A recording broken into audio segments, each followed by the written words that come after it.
അസ്സലാമു അലൈക്കും വറഹ്മത്തുള്ളാഹി വബറകാതുഹു. ബിസ്മില്ലാ വൽഹംദുലില്ലാ വസ്സലാത്തു വസ്സലാമു അലാ അഷ്റഫി റസൂലില്ലാ വഅലാ ആലിഹി വസ്വഹ്ബിഹി അജ്മഈൻ അമ്മാ ബഅദ്. വർഷം 1923. ഇന്ത്യയിൽ സ്വാതന്ത്ര്യ സമരം കൊടുമ്പിരി കൊള്ളുന്ന കാലം. ഇന്ത്യൻ നാഷണൽ കോൺഗ്രസിൻ്റെ ഒരു സുപ്രധാന യോഗം നടന്നുകൊണ്ടിരിക്കുകയാണ്. ഉച്ചഭാഷണിക്ക് മുമ്പിൽ തൊപ്പിവെച്ച ഒരു ചെറുപ്പക്കാരൻ പ്രസംഗിക്കുന്നു. ഇന്ന് സ്വർഗത്തിൽ നിന്നും ഒരു മാലാഖ ഇറങ്ങി വന്ന് ഹിന്ദു മുസ്ലിം ഐക്യം നിങ്ങൾ ഉപേക്ഷിക്കുകയാണെങ്കിൽ 24 മണിക്കൂറിനുള്ളിൽ ഇന്ത്യക്ക് സ്വാതന്ത്ര്യം ലഭിക്കും എന്ന് പ്രഖ്യാപിച്ചു എന്ന് കരുതുക. ഞാൻ ആ സ്വാതന്ത്ര്യം അങ്ങ് വേണ്ടെന്ന് വെക്കും. ഇന്ത്യക്ക് സ്വാതന്ത്ര്യം നേടുന്നതിന് കാലതാമസം നേരിടുന്നത് വലിയ നഷ്ടം തന്നെയായിരിക്കാം. എന്നാൽ നമ്മുടെ ഐക്യമെങ്ങാനും നീങ്ങിയാൽ അത് ലോകത്തിന് തന്നെ നികത്താനാവാത്ത നഷ്ടമായിരിക്കും.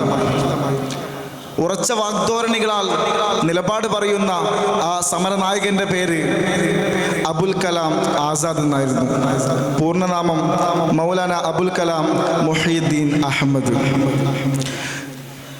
സ്വതന്ത്ര ഇന്ത്യ എന്ന സ്വപ്നത്തിലേക്കുള്ള പ്രയാണത്തിലും സ്വാതന്ത്ര്യാനന്തരം ഇന്ത്യയെ പുനർനിർമ്മിക്കുക എന്ന മഹത്തായ യത്നത്തിലും നമ്മെ മുന്നിൽ നിരയിൽ നിന്നുകൊണ്ട് നയിച്ച നേതാവാണ് അദ്ദേഹം.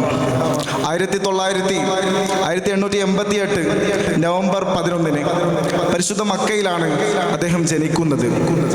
അറബ് വംശജയായ മാതാവും ബംഗാളി സ്വദേശിയായിരുന്നു പിതാവ്. പാശ്ചാത്യ വിദ്യാഭ്യാസം താല്പര്യമില്ലാത്തതിനാൽ അദ്ദേഹം മകനെ അത് പഠിപ്പിക്കുന്നില്ല. വീട്ടിൽ നിന്ന് തന്നെ മറ്റു വിദ്യാഭ്യാസങ്ങളും ഖുർആനും ഹദീസും ഒക്കെ അദ്ദേഹം സ്വായത്തമാക്കുന്നുണ്ട്. ചെറുപ്പത്തിൽ തന്നെ മാതാവിനെയും പിതാവിനെയും സഹോദരനെയും ഒക്കെ അദ്ദേഹത്തിന് നഷ്ടപ്പെടുകയാണ്. അന്നത്തെ വ്യവസ്ഥിതി അനുസരിച്ചുകൊണ്ട് 13ാമത്തെ വയസ്സിൽ അദ്ദേഹം വിവാഹിതനാകുന്നുണ്ട്. സുലേഖ എന്നായിരുന്നു അദ്ദേഹത്തിൻ്റെ വധുവിൻ്റെ പേര്. പിൽക്കാലത്ത് ആസാദ് ജയിൽവാസം അനുഭവിക്കുമ്പോൾ അവർ ഒരുപാട് ഏകാന്തത അനുഭവിക്കുന്നതായിട്ട് പറയപ്പെടുന്നുണ്ട്.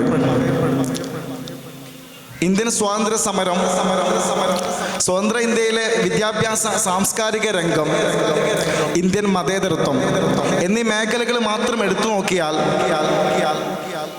അദ്ദേഹം നൽകിയ സംഭാവനകൾ എണ്ണിയാൽ ഒടുങ്ങാത്തതാണെന്ന് നമുക്ക് മനസ്സിലാക്കാൻ സാധിക്കും. തൻ്റെ പുസ്തക രചനയിലൂടെയും മാധ്യമ പ്രവർത്തനങ്ങളിലൂടെയും ബ്രിട്ടീഷ് രാജിനെതിരെ ശക്തമായിട്ട് പ്രതികരിക്കുകയാണ്. ബംഗാളിലെ വിപ്ലവ പ്രസ്ഥാനങ്ങളിലൂടെയും ഖിലാഫത്ത് പ്രസ്ഥാനങ്ങളിലൂടെയാണ് സ്വാതന്ത്ര്യ സമര ചരിത്രത്തിൻ്റെ ഭാഗമായിട്ട് മാറുന്നത്. 1912 ഗാന്ധിക്കും നെഹ്റുവിനും മുമ്പേ അദ്ദേഹം ഈ ഒരു സമര ചരിത്രത്തിലേക്ക് എത്തിച്ചേരുന്നുണ്ട്. പിന്നീട് ഗാന്ധിയുടെ അനുയായിയായിട്ട് മാറുകയും നിസ്സഹകരണ പ്രസ്ഥാനത്തിലടക്കം പങ്കെടുത്തുകൊണ്ട് ജയിൽവാസം അനുഭവിക്കുകയും ചെയ്യുന്നു. തൻ്റെ 35ാമത്തെ വയസ്സിൽ ഇന്ത്യൻ നാഷണൽ കോൺഗ്രസിൻ്റെ ഏറ്റവും പ്രായം കുറഞ്ഞ അധ്യക്ഷനായിട്ട് തിരഞ്ഞെടുക്കപ്പെടുകയാണ്.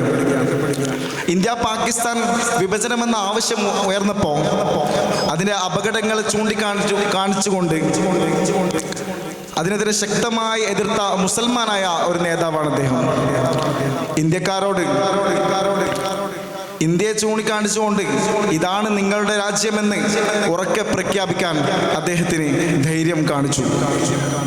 മതേതരത്വമാണ് ഇന്ത്യയുടെ ചരിത്രപരമായ ഐഡന്റിറ്റി, അല്ലാതെ വർഗീയതയല്ല എന്ന ആവർത്തിച്ച് അദ്ദേഹം പറയുന്നുണ്ട്. ഇന്ത്യ സ്വതന്ത്രമായപ്പോൾ ആദ്യത്തെ ഗവൺമെന്റിൽ അദ്ദേഹം വിദ്യാഭ്യാസ മന്ത്രിയായിട്ട് തിരഞ്ഞെടുക്കപ്പെടുന്നുണ്ട്. അപ്പോഴും എല്ലാവർക്കും പ്രാഥമിക വിദ്യാഭ്യാസം ലഭ്യമാക്കുക എന്നതായിരുന്നു അദ്ദേഹത്തിൻ്റെ പ്രഥമ പരിഗണന. അദ്ദേഹത്തിൻ്റെ കാഴ്ചപ്പാടുകളിൽ പ്രചോദനം ഉൾക്കൊണ്ടുകൊണ്ട് ഇന്ത്യയിലുടനീളം ഒരുപാട് വിദ്യാഭ്യാസ സ്ഥാപനങ്ങൾ ഉയർന്നു വരുന്നുണ്ട്. അദ്ദേഹത്തിൻ്റെ സംഭാവനകൾ പരിഗണിച്ചുകൊണ്ട് നവംബർ 11 ഇന്ത്യയിൽ ദേശീയ വിദ്യാഭ്യാസ ദിനമായിട്ട് ആചരിച്ചു വരുന്നു. 1958 ഫെബ്രുവരി 22 ഇന്ത്യൻ ചരിത്രത്തിലെ ആസാദ് യുഗത്തിന് അവസാനമിട്ടുകൊണ്ട് അദ്ദേഹം ഈ ലോകത്ത് നിന്ന് വിട പറയുകയാണ്. കഴിഞ്ഞ ഏതാനും മാസങ്ങൾക്ക് മുമ്പ് വാർത്താ മാധ്യമങ്ങൾ അദ്ദേഹത്തെ ചർച്ച ചെയ്തു. എന്തായിരുന്നു? 11ാം ക്ലാസ്സിലെ പൊളിറ്റിക്സിൽ അദ്ദേഹത്തിൻ്റെ പേര് നീക്കം ചെയ്യുകയാണ്. യാതൊരു മാർഗനിർദ്ദേശവുമില്ലാതെയാണ് ഈ ഒരു കാര്യം ചെയ്യുന്നത്. ഇന്ത്യ എന്ന ആശയത്തെ ഇല്ലാതാക്കാൻ, ചരിത്രത്തെ മായ്ച്ചു കളയാം എന്ന വ്യാമോഹവുമായിട്ട് ഇറങ്ങി തിരിച്ചവരാണ് ഇതിന് പിന്നിൽ. അങ്ങനെ അങ്ങ് വെട്ടിമാറ്റാൻ പറ്റാനാവാത്ത വിധം ഇന്ത്യയുടെ ഗതകാല ചരിത്രത്തോട് ഒട്ടിച്ചേർന്ന് നിൽക്കുന്നതാണ് ആസാദിൻ്റെ ജീവിതം. നമ്മൾ അദ്ദേഹത്തെ വായിക്കുക, സ്മരിച്ചു കൊണ്ടേയിരിക്കുക. കാരണം ആ ഓർമ്മകൾക്ക് മങ്ങലേക്കാതിരിക്കേണ്ടത് നമ്മുടെ കൂടി നിലനിൽപ്പിന് ആവശ്യമാണെന്ന തിരിച്ചറിവുണ്ടാവുക.